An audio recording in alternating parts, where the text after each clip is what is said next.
Olá, sejam bem-vindos aí mais uma vez ao canal. Essa aula é sobre suplementação de beta-alanina e a gente vai tentar responder essa pergunta, se essa suplementação de beta-alanina funciona. E se você não sabe o que é beta-alanina, a gente já vai começar falando sobre isso, né? Então, o que é a beta-alanina? Bom, se a gente for na lista dos 20 aminoácidos que nós, seres humanos, normalmente consumimos, a gente vai ver que o primeiro aminoácido dessa lista se chama alanina. Então, a beta-alanina é o suplemento desse aminoácido específico da alanina. Mas recebe esse nome beta-alanina porque beta se refere ao formato físico desse aminoácido quando ele é consumido. Tá? Mas o que importa aqui para a gente agora é que essa beta-alanina é um dos 20 aminoácidos presentes na natureza. Bom, e qual a importância da beta-alanina, né? A beta-alanina sozinha não teria nenhum efeito ergogênico em si. Qual que é o efeito ergogênico que a beta-alanina pode ter? Quando ela se junta com outro aminoácido, a histidina, e aqui também L-histidina para fazer referência ao formato físico desse aminoácido histidina. Então, quando tem uma junção entre beta-alanina e L-histidina, a gente forma um dipeptídeo, ou seja, dois aminoácidos juntos conectados por uma ligação peptídica, e esse dipeptídico recebe o nome de carnosina. É essa carnosina que no final tem efeito ergogênico.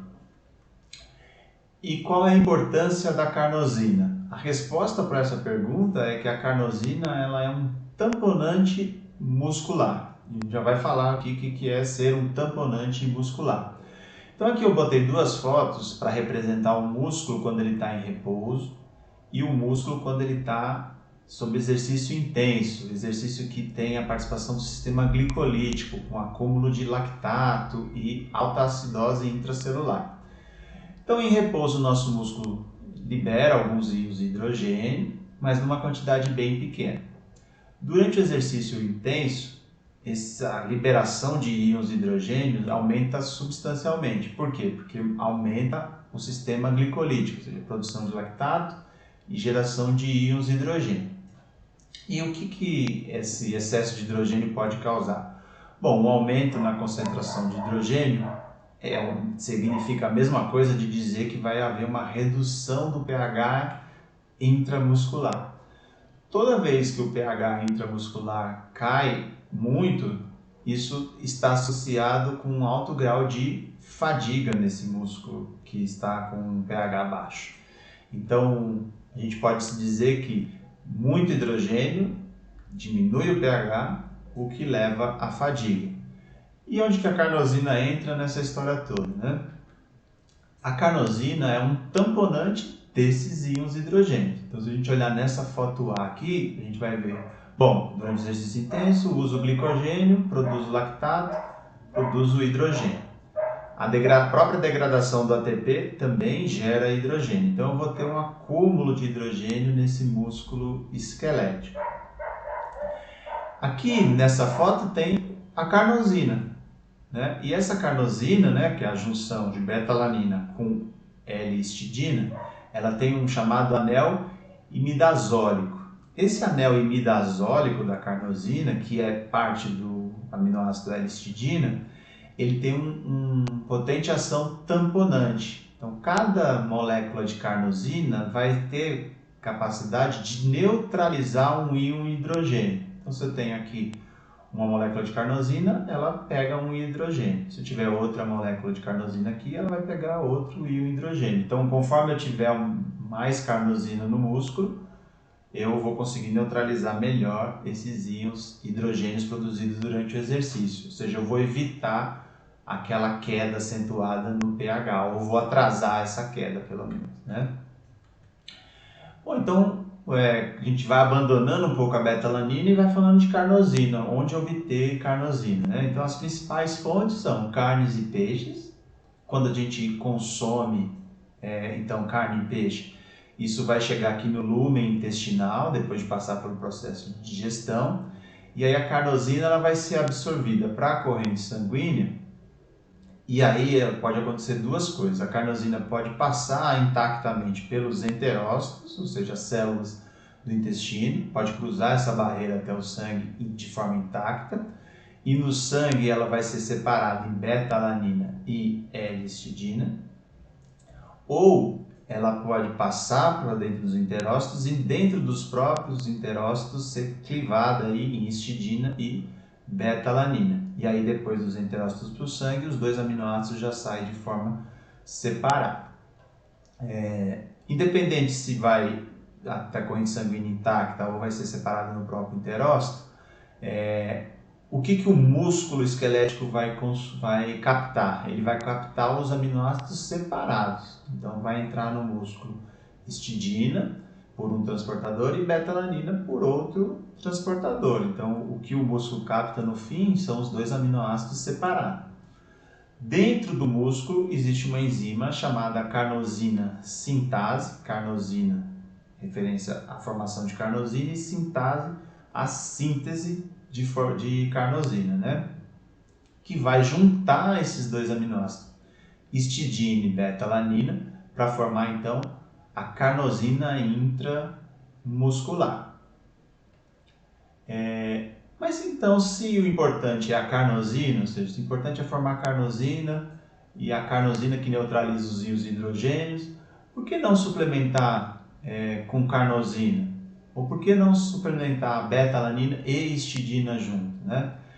Então, a primeira resposta a isso, a gente tem que lembrar que lá ficou claro na foto que o músculo capta os aminoácidos separados. Então, eu deveria suplementar então com os dois aminoácidos separados, seria melhor do que suplementar com carnosina, né, o dipeptídeo ligado. Mas por que não suplementa? Por que suplementa só beta-alanina e não suplementa a histidina, né? Então tem duas razões para isso.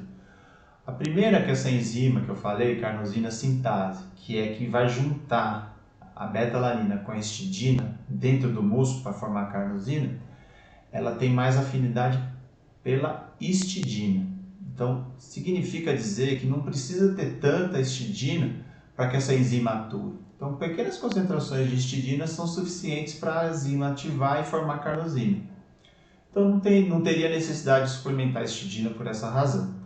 A outra razão é que se a gente olhar a concentração de histidina, tanto no sangue, né, no plasma, quanto no músculo, ela é bem maior do que da beta-alanina. Então, significa que nessa formação de carnosina, ou seja, de junção beta-alanina e carnosina, a formação beta-alanina e histidina, a L-histidina tem de sobra, não é o fator limitante. O fator limitante é a beta-alanina. Então, a beta-alanina é o passo limitante da formação da carnosina. Se eu não tiver concentrações adequadas de beta-alanina, não adianta ter histidina suficiente. Então, por isso que a suplementação é na base de beta-alanina.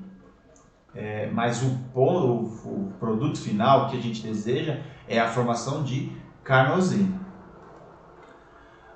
E aí algumas recomendações mais práticas de como fazer o uso da suplementação de beta-alanina. Então, como usar, quanto tempo mais ou menos dura o efeito, que dose eu deveria usar, se tem algum efeito colateral ou não. Então, respondendo essas 4 perguntas de uma única vez, a dose recomendada gira entre 3,2 a 6,4 gramas por dia. Tá? Então, qualquer coisa dentro desse intervalo está dentro do recomendado.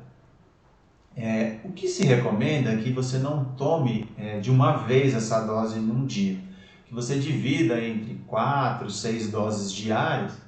Para quê? Para você evitar um negócio chamado parestesia. O que é a parestesia? É uma espécie de formigamento, de coceira que dá na pele. E quando você tem um excesso de beta-alanina, essa coceira, essa parestesia aparece. Então, para evitar isso, se você fizer pequenas doses diárias, você vai evitar ter grandes picos de beta-alanina no sangue e, portanto, evita ou diminui esses sintomas de parestesia. E a beta-alanina, essa suplementação de beta-alanina, ela tem que durar pelo menos 4 semanas. Então, porque não é um suplemento de uso agudo, que eu tomo agora e daqui a 1 hora, 2 horas já vai fazer efeito. Não, ele é um suplemento de uso crônico. Então, o efeito só aparece depois de algumas semanas de uso. Então, no mínimo 4 semanas. por segurança, assim, se você quiser de fato ter certeza que vai ter o efeito, então você pode aumentar para 8 até 12 semanas no mínimo para poder aumentar a concentração de carnosina intramuscular. Quais os mecanismos de ação? A gente praticamente já falou ali na hora que abordou isso, né? Então, se eu conseguir aumentar a concentração de carnosina intramuscular com a suplementação de beta-alanina, eu consequentemente melhoro a ação tamponante intracelular, consigo neutralizar melhor esses íons hidrogênios. E aí, entendendo esse mecanismo, já responde à próxima pergunta, né? Que tipo de exercício, atividade isso tem benefício? Bom, exercício que produza muito hidrogênio, que gere muito hidrogênio. Que exercício que é esse? Exercício de alta intensidade, que produza muito lactato, que gere muito hidrogênio. Então, alta intensidade com esforço máximo, que tem uma duração aí entre 60 e 240 segundos, mais ou menos, é onde teria os melhores efeitos. Tá bem? Essa foi a aula aí, então, de suplementação de beta-alanina. Se você gostou do vídeo aí, compartilhe com outras pessoas que você acha que tem interesse. Deixe seu like aí e se inscreva aí no canal, tá bom? Obrigado, até mais, até a próxima.